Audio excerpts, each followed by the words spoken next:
or free wrote a first draft from the body. So just asking yourself, what is most alive in my body right now? Surrendering to your fingers, not your brain, and following the tangents, even when it doesn't make sense.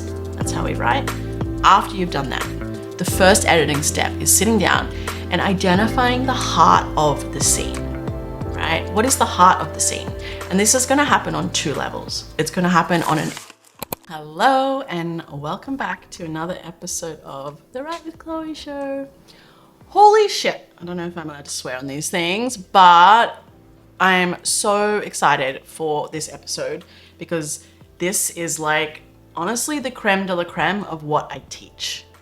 Like, if you were going to learn anything from me, it would be what I am teaching in this episode. I mean, plus all the vulnerability and authenticity stuff, of course. But on a technical level, it would be what I'm going to share today. And that is my 4-step editing process. So it took me 12 years to write my first book. I took courses and programs and workshops literally around the world. I studied with so many people and I spent so much time experimenting and learning and failing, all because I couldn't figure out how to edit. I personally figured out how to write pretty quick, to be honest. Like, I would just produce thousands and thousands of words. But actually writing is the easy part. The real work is in the editing, in my opinion, right? So to give you a bit of a breakdown of how important I think editing is, let me paint the picture. If I'm working on like a whole new piece of writing, like a whole new book or whatever it is, right? And it took me 20 minutes to an hour to vomit write 1,000 words, so a first draft, I would spend, remembering it's the first piece in like, the first part of like a new piece, longer piece, right?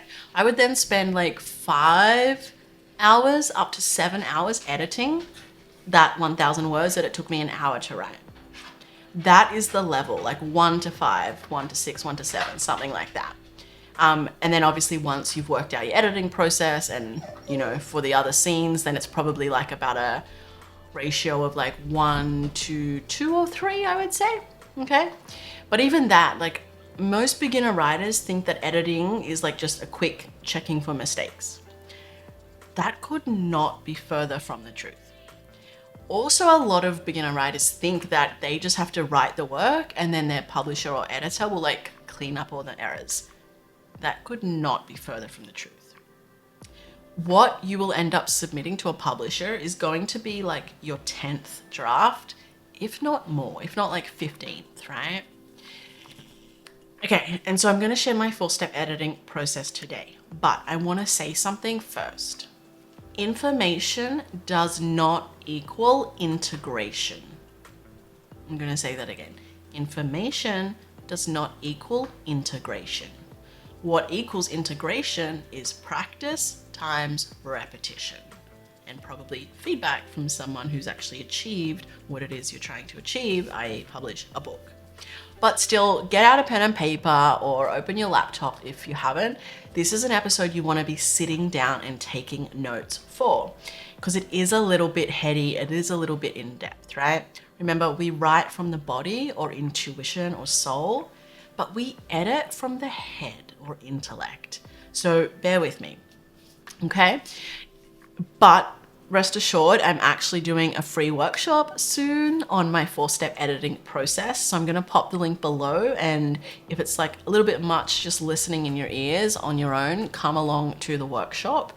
And I'm going to have a screen there where I'll be able to like physically demonstrate these steps in real time. You'll have a couple of practice runs yourself and so on.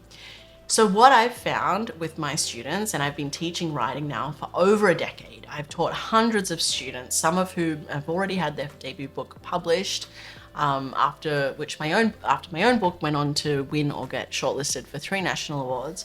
I've taught hundreds of students, right? And what I've found is that with both my work and their work, if you apply these 4 editing steps properly, i.e. to a level of integration, not just sort of haphazardly, it will clean up 95% of the issues in your work.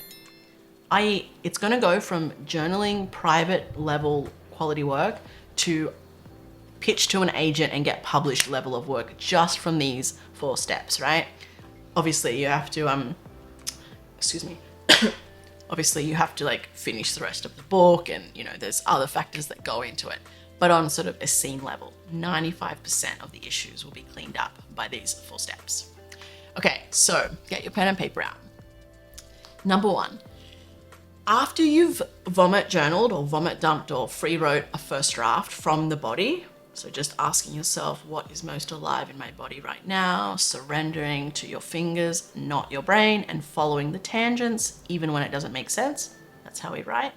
After you've done that, the first editing step is sitting down and identifying the heart of the scene, right? What is the heart of the scene? And this is going to happen on 2 levels. It's going to happen on an external or plot level. So i.e. it's going to be an event or an interaction or a piece of behavior that you can see outside of the human. And then there's going to be a corresponding internal heart of the scene. And this is going to be a realization or an epiphany, some kind of like psychological and or emotional like pivot point, okay? Typically what beginner writers do is they don't want to sit with the difficult emotions around the centerpiece, around the heart of a scene. And so they'll put all the secondary part of the scene, they'll put that in show mode, and then the heart they'll put in summary and skip over it. Totally normal, totally normal. I do it as well, right? That's fine. But this is the step, this first step where you go and edit that, okay? So go and find the heart, both external and internal, and make sure that is the center of the piece, and then and that's really in showing mode, right? And I'm going to tell you how to do that with the next steps. And then so you work out what's the heart, and then you work out what is the context or summary. And so then the next steps is where we make sure that the heart is enlarged and the context and backstory or secondary is sort of the opposite of enlarged. Okay, so number 1, identify the heart. Number 2, do a time edit. Now, a little warning before I explain how a time edit works. Your brain will possibly try to convince you that you're being original or unique or emotionally profound, whatever it is. I've heard it all before, right? By like experimenting with time and blah, blah, blah. I find it's useful to just accept that you're a beginner and learn these rules to a deep level before you try and break them. I'm not saying you can't break them down the track, but if you haven't like integrated them to a high level first, don't be fancy. You will be shooting yourself in the foot. I promise you, I've seen it over and over and over. Just keep it simple, keep it clean, and apply these steps. Okay, so time edit. 3 things for a time edit. Number 1, make sure it's just one scene or moment in time. One interaction or one conversation, that's it. Yes, I know that you're probably then going to need to rewrite the whole scene. Do it. It's totally normal. Just go and do it. I promise you it'll be worth it, right? Even though it might feel like you're slowing down, over the long run, you're actually going to be speeding up because the quality of your work is going to be so much higher. And so you're going to have to do a lot less revising later. So one interaction or conversation, not multiple, okay? The second thing we want to check when we're doing a time edit is check your pacing. A good rule of thumb is that 500 words on the page should be no more than 5 minutes of time passing in real life. Likewise, 1500 words on the page is about 15 minutes of real time passing. Make sure you're sticking to that, otherwise you're likely in summary mode. It's totally normal if you were in summary mode in your first draft, totally fine. And then the third part of a time edit is doing a singular/plural edit. So go through your work and put all of the sentences that are plural in bold, and then all of the sentences that are singular, underline them, okay? So plural is multiple occurrences of an event. Singular is a single occurrence of an event. Let me give you an example. The plural or multiple version of this of a sentence might be, on Fridays, I drink coffee with my father. So you can see we're referring to multiple Fridays here. Whereas the singular would be, last Friday, I drank coffee with my father. Or today, Friday, April 15th, I am drinking coffee with my father. It's one coffee day, right? For you to be in scene mode requires you to be writing one interaction. Otherwise, if you're writing plural, that's fine, but you're in summary mode, right? And really, once you've identified the heart of your scene, you want the heart to be in this singular mode and then the context to be in this plural mode, right? Another way to get clear about the difference between the two is to think of a camera. Say you're watching a film about a robbery in New York, right? The singular would be the camera is zoomed in up really close. We can see the perspiration on the robber's eyebrow, right? We see the policeman scratching his shoulder as he pulls his gun out. I don't think they would do that, but you get the idea, right? Whereas the plural is more like an overview. It's like, you know, the opening shot of, say, like one of those crime TV shows where the camera is panning above the whole city and you see this speed chase down below in tiny little figures with the cops chasing the criminal through the streets, right? It's multiple things happening. That's the plural mode. So that's your 3 steps to doing a time edit. Check that it's one scene or one interaction in time. Check your pacing. So remember, 500 words equals 5 minutes in real time. And do a singular / plural edit. Okay. Like I said, I've got a free workshop coming up on this. So come along and I'm going to actually be sharing my screen with you guys so you can see how this looks in real time. And I'm going to be walking you guys through having your own attempt at doing this. And so you can ask questions and all the rest of it. Okay. So yeah, fear not if it's a bit like, I get it. Okay. And also, if it is like, just know that once you learn these 4 steps, you will never have to learn anything else about editing. Like, I'm not exaggerating. Literally, I do this for a living. Like, you will be set. So even if it takes you a bit of time to learn these 4 steps, just know that it is going to save you years, literally years in the long run. So just be willing to slow down and learn these steps deeply, right? The 3rd step is do a 40-40-20 edit. Okay.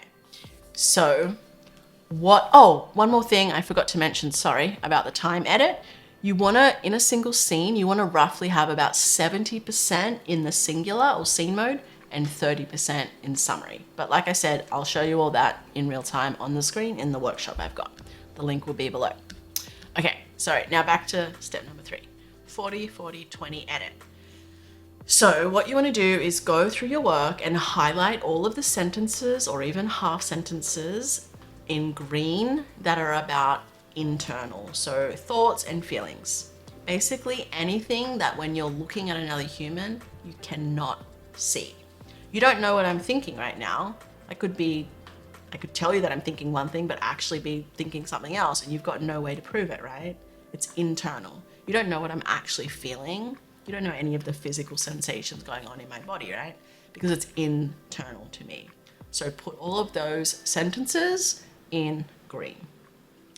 Then external, go through and put all of the external sentences in yellow. External is anything you can see on the outside of another human. So it's things like dialogue, it's things like facial expressions or body movement.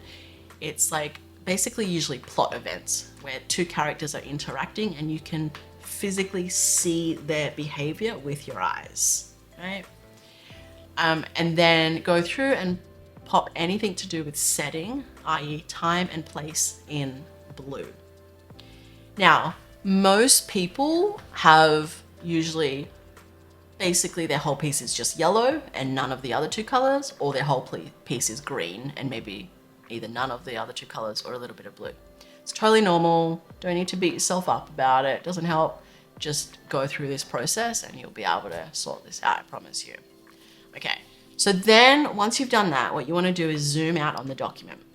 And we want to check for two things. Number one, you want to make sure you've got 40% green. You can just guess, it doesn't have to be exact. 40% yellow and 20% blue. Okay? If you don't have that, go through, do another edit. Yes, I know, but you'll be saving a lot of time later to hit those exact percentages. And then the second thing you want to be checking for is interweaving versus chunked. So you don't want a chunk of blue, chunk of yellow, chunk of green in the right percentages. Still not working. I want you to think about the way that you experience the world, right? Right now, actually, let's say this morning, let's say tomorrow morning you wake up and you have a thought about needing to collect the mail, and then you smell toast burning in the kitchen, and then your husband shouts out something, and then you feel a jolt of electricity go through your body, right? This is how we experience the world. It's this constant movement between like stuff to do with the location or the room temperature or the smell, tracking of our thoughts and feelings, and then the external events that are happening. And so we want to replicate this on the page, right? And so we want to make sure they're interwoven. So 40% green for internal, 40% yellow for external, 20% blue for setting. Make sure they're interwoven, not chunky. If you're currently studying with me, or if you're going to study with me in the future, please use these highlighter colors that I've suggested, right? All of my students use these colors. And that way, when any of you bring a piece of writing to class, everyone's brain automatically knows that everything you've got in green is because it's internal, right? I made a mistake on my Instagram post the other day and said internal is yellow. That's a mistake. Internal is green, right? So then when you're coming along to classes with me, everyone just knows that that's what green means, that's what yellow means, and that's what blue means. So it's just one less thing to try and like think about on top of everything else for people, right? Often people study with me for like multiple years, and so this just becomes habituated and it just makes things a lot easier. So that's your third step, 40, 40, 20 edit. The fourth step is a specificity edit. Go through the work and pull out all of the phrases that are cliche, i.e. you've heard them all before, right? So it might be things like, I'm just trying to think of one now. He was fast as a tiger, or my heart was pounding in my chest. Right, these are generic, we've heard it before kind of phrases. And instead, just go through and replace them with details that are two things. One, specific, and two, concrete.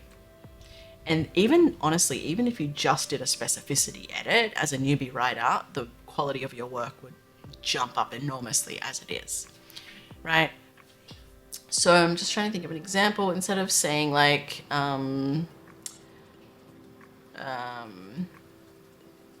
I probably should have thought of this in advance rather than on the spot, but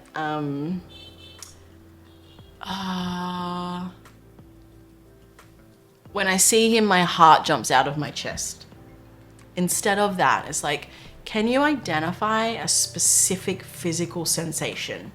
So it might be like you feel like a stretch over the top of your shoulder.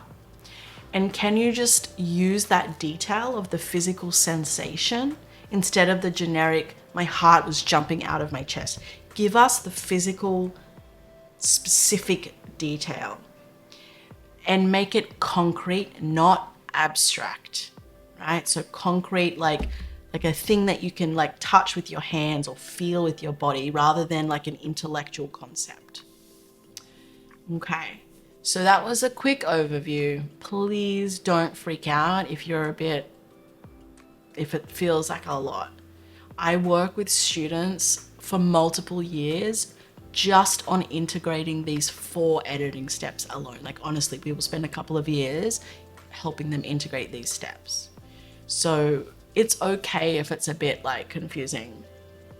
I'm doing a free workshop on these 4 editing steps soon. So you can check out the link below, come along live if you're here in time, or you can watch the replay if you're watching this later.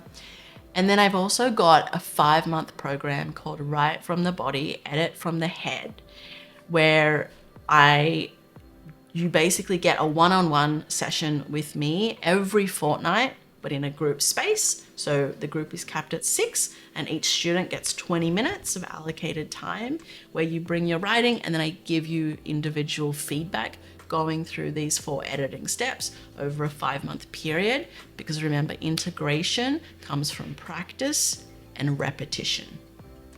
So yeah, and then inside the pre-work for the program, I have like really in-depth lectures explaining each of these 4 steps in great detail with examples, and I'm showing you, pulling it all apart, how to do it, and then I'm giving you written specific guidelines that you can follow, right?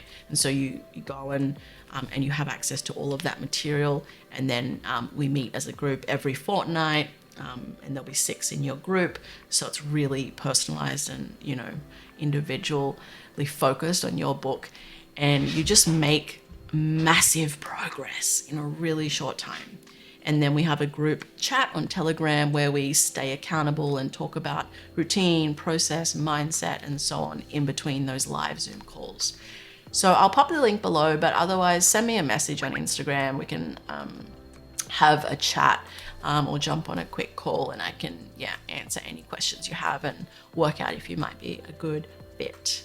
But otherwise, come along to the free workshop or watch the recording, and I hope that helped. That was like pure fucking gold. Like, of all the episodes I've recorded, like, this is gold. You know, if you were going to re-listen to any, it would be this. And, you know, I hope that you learned something. And if you did, I would love it if you could write me a review or share this episode with someone you know that is interested in writing also. All right, and until next time, sending love. Mwah. Hey guys, so many people come to me after having written a first draft, but end up having to throw out everything they've written because there's no depth or psychological nuance in the work. My program, Write from the Body, Edit from the Head, is a 5-month journey to teach you everything you need to know right from the beginning all the way through to finishing a full first draft. It's broken into 2 sections. First, I teach you how to write from the body or soul or intuition, which is how we get that beautiful complexity, nuance, and depth on the page. And then I teach you my 3-step editing process that, if you do on repeat to every piece of your work, will clean up 90% of all issues I see with people's writings. So it's a 5-month program. It's a small group container, so you get a lot of individualized support, and then you've got accountability to stay consistent for that whole time and finish a first draft. If you would like to know more information about joining, you can send me a message on Instagram and let's have a chat.